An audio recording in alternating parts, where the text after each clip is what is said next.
A Beginner's Guide to Being Mental, an A to Z, written and read by Natasha Devon. Dedicated to Marcus, my madness enabler. Being Mental, an introduction. From the moment you were born, it was acknowledged that you had a body and therefore a physical health. As you progressed through life, the chances are you were given information which helped you to identify when your physical health was waning and measures you could take that would assist with physical health maintenance. Most people had the importance of eating their vegetables drummed into them by the time they were 5 years old. As we progress through childhood, we're made aware of the benefits of fresh air and exercise. Via this cumulative process, the majority of people have been primed to monitor their body both constantly and instinctually. When it comes to mental health, however, we tend to wait until an issue arises before giving it any consideration. We're told 1 in 3 people will experience symptoms of a mental illness during their lifetime, and we fervently cross our fingers, hoping that we will dwell within the other 2/3. My work as a campaigner is both broad and varied, but it can essentially be summarized as an attempt to make our social mental health model more closely resemble its physical counterpart.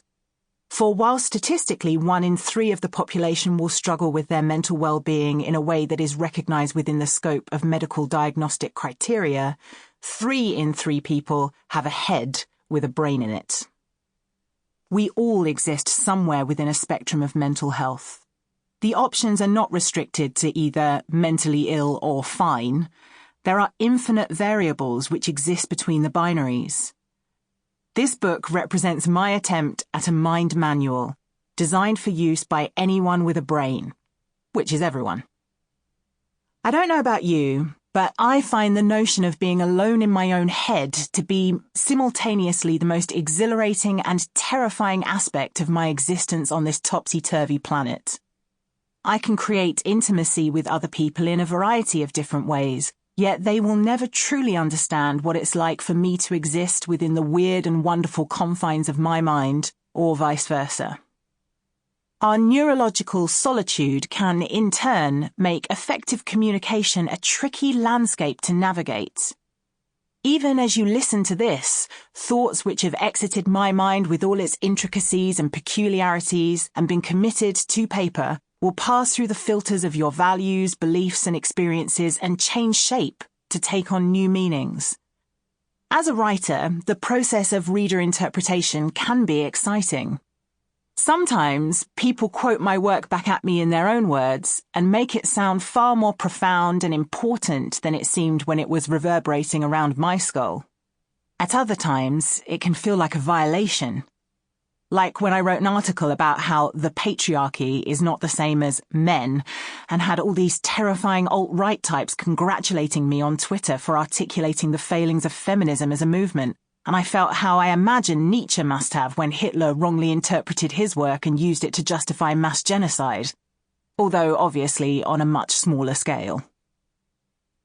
The above challenges are never more pronounced than when we are using emotional vocabulary to describe our mental health. This is for 2 reasons. Firstly, English-speaking people have a very limited number of words with which to have conversations about feelings. This is despite the English language having more words overall than any other. We have words which describe phenomena we're very unlikely to encounter on a day-to-day basis, yet here are just a few of the feelings I experience regularly which require, in my opinion, altogether too many words to convey. The feeling of yes when you arrive on a station platform to see the train you need pulling in, and the fleeting egotistical sensation that the universe has conspired in that moment to make your day as convenient as possible. The realization that you and a formerly close friend have outgrown each other, and sadness at the loss mingled with acceptance of your respective personal evolutions. The slight discomfort of having an entire Sunday stretched out ahead with no fixed plans, knowing that you ought to make the most of it before work on Monday, and experiencing a niggling guilt at all the productive ways you could spend the time in the face of an overwhelming desire to Sample complete. Ready to continue?